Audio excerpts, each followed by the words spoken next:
When people tell me why they got into Famicom collecting, it usually comes down to one thing. They love how the carts look.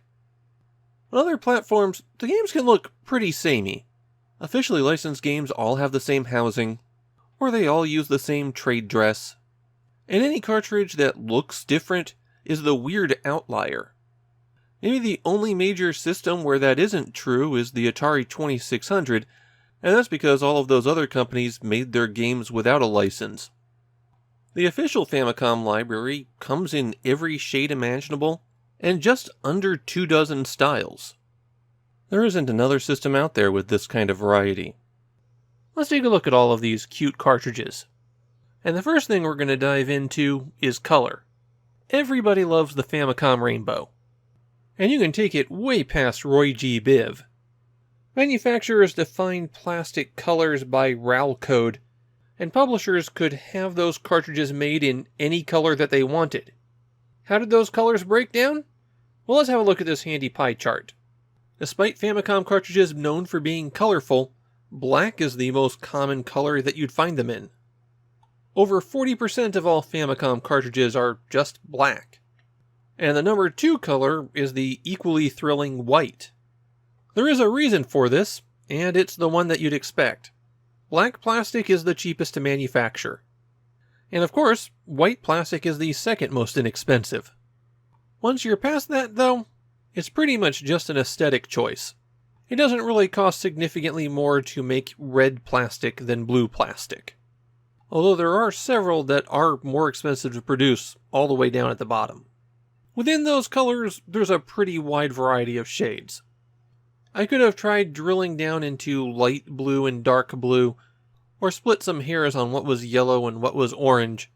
But when you look at it that finely, not a lot of these color cartridges have the exact same shade. Some publishers did try to keep everything the same color. Kemco used the exact same shade of blue for everything they released. And Nintendo themselves used the exact same orange for Super Mario Bros. And Super Mario Bros. 3. Other publishers really leaned into diversity. Every Rockman game that Capcom published came in a different color plastic, for example. A broader variety of colors was more popular in the early days of the Famicom, and as time progressed, a lot of publishers seemed to only use color for their special releases. For the rarest colors, well, you have the split-colored cartridges. There's only 4 games that did this, and the likely reason for that is the plastic mold that makes the cartridge shells had both halves in it. So making 2 different colors for your split cartridge would mean running the mold twice and throwing away half your work. Not something you want to do. Namco manufactured 2 games in gold cartridges. Well, they had a gold-colored layer placed on top of them that wears off pretty easily to reveal black underneath. And Namco did the same thing with their Star Wars release, only it was more of a silver color. But the king of Famicom cartridge design, the undisputed best-looking cartridge for the system, is Konami's Salamander. The only game to come in this really fantastic translucent housing. The cartridge looks gorgeous, and the game inside it's pretty good too. But beyond the color of the cartridge, there were a lot of different styles of shell. Almost all of these were publisher exclusive.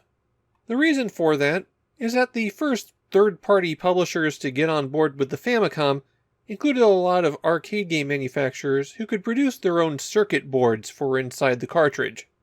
And up to about the middle of 1985, Nintendo agreed to allow them to make their own cartridges. And so they all had their own variation of that cartridge shell. But for most people, it was Nintendo who did the manufacturing, and so they all had the standard Nintendo cartridge.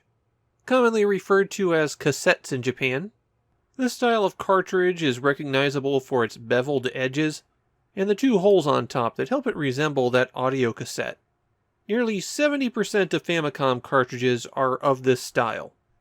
Nintendo offered one other style of cartridge to third-party publishers, this tall one that rather closely resembles an NES cartridge. The larger size allowed for oversized boards with expansion hardware on them, especially additional memory chips. Koei used this style of cartridge almost exclusively. Nintendo had one other style of cartridge that they used. This special housing was solely used with the Famicom Basic series. It had a door on the back so that you could insert batteries into the cartridge, and if you turned on the power switch up front, then the cartridge retained the programs that you wrote even when you turned your Famicom off. Among the publishers who manufactured their own cartridges, Taito was the most complex, as they had 4 different styles that they used over the years. The original one had a flat top, and the Taito logo molded into the front right above the label. Making the cartridges with your logo on them is going to be a popular motif. The back of the case also has Taito Corporation molded into it. A few years later, Taito would change that back plastic to allow for a door. That's because when they added batteries for saving games, you could pop that door off and replace the coin cell. However, not every game that used that cartridge with the door on the back had a battery save. Another cartridge revision for Taito would come when they decided to change their logo. They added this slant to the front with the new Taito logo on it. And of course, the back changed as well. Taito always used black plastic for all of these styles of cartridge. Finally, for their last 3 games, Taito introduced a new cartridge shell that had a curved style to it, and these all came in this charcoal color that might be a bit hard to make out here. An unusual case is this cartridge by Seta. They only published 1 game with this unique housing, including this rather zany safety warning on the back. All of the other games that Seta published on the Famicom used Nintendo-manufactured cartridges. Bandai also got rather creative with their cartridge styles. The most common one that they used is this ribbed, rounded design. I really don't like these because they've got a bad tendency to get stuck in the cartridge slot. This design had a label stuck on top of the cartridge so you could tell what game it was when you were looking from above. While most of these cartridges were black, Bandai did make it in a few other colors. Their most colorful line of games, however, were the Family Trainer series. All of these oversized cartridges had the Family Trainer molded into it, and the games were intended to be used with Bandai's Family Trainer accessory, a plastic mat that you stepped on to control the game. Bandai wound up reusing a lot of that shell for the Famicom Jump games, only they replaced the Family Trainer with Famicom Jump.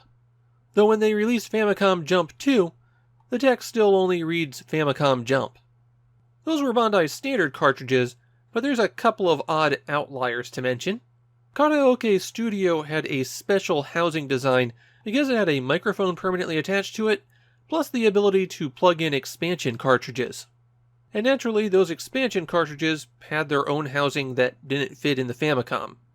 Bandai also created the Detach system, expansion hardware that plugged into the Famicom's cartridge port, and added a few more features like a barcode reader.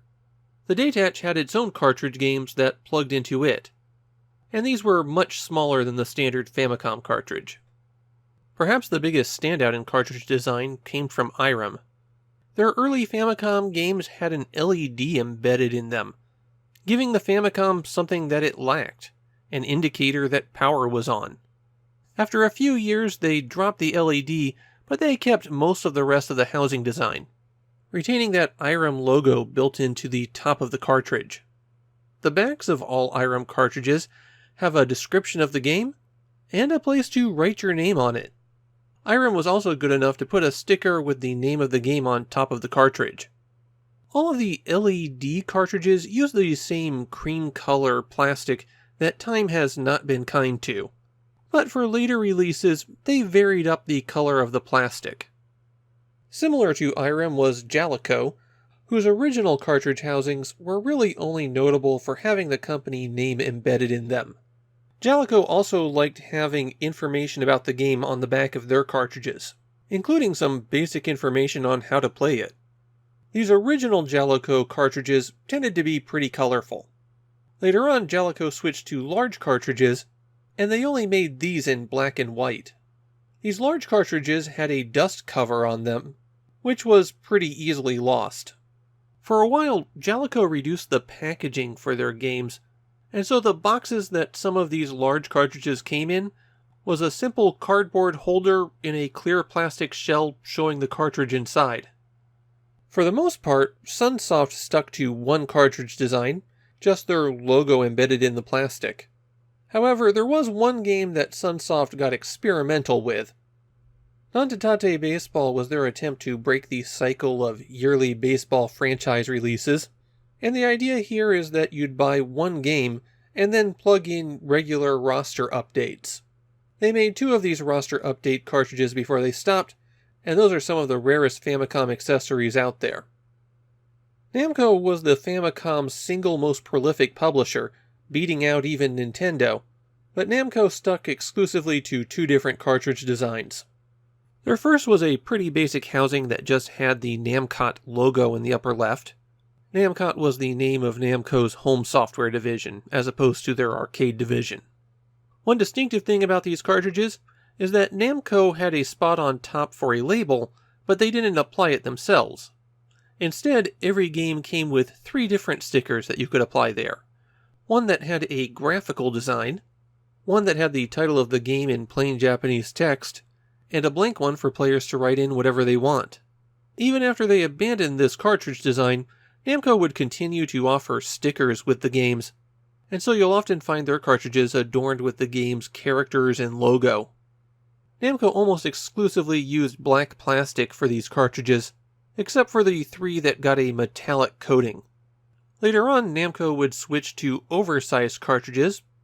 These have a little bump for the Namcot logo, making them tough to stack. They always use navy blue for this style of cartridge.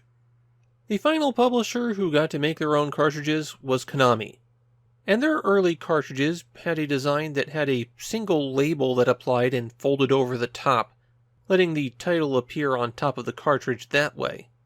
These cartridges are also known for the hole that they have on the side. The idea was that you'd put all of your Konami cartridges on a string and carry them around that way. I can find no evidence of anyone who actually did this, though. For a very small number of games, Konami used an oversized cartridge, one that fit a larger circuit board for them.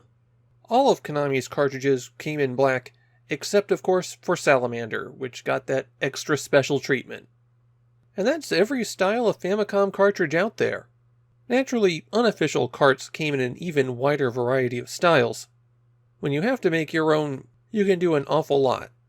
But these were the official cartridges, and they came in more varieties and colors than any other set of official games for any other system. And with the way game manufacturing is locked down, it's never going to happen again. The Famicom Rainbow was a unique moment in time that we will not be able to recapture.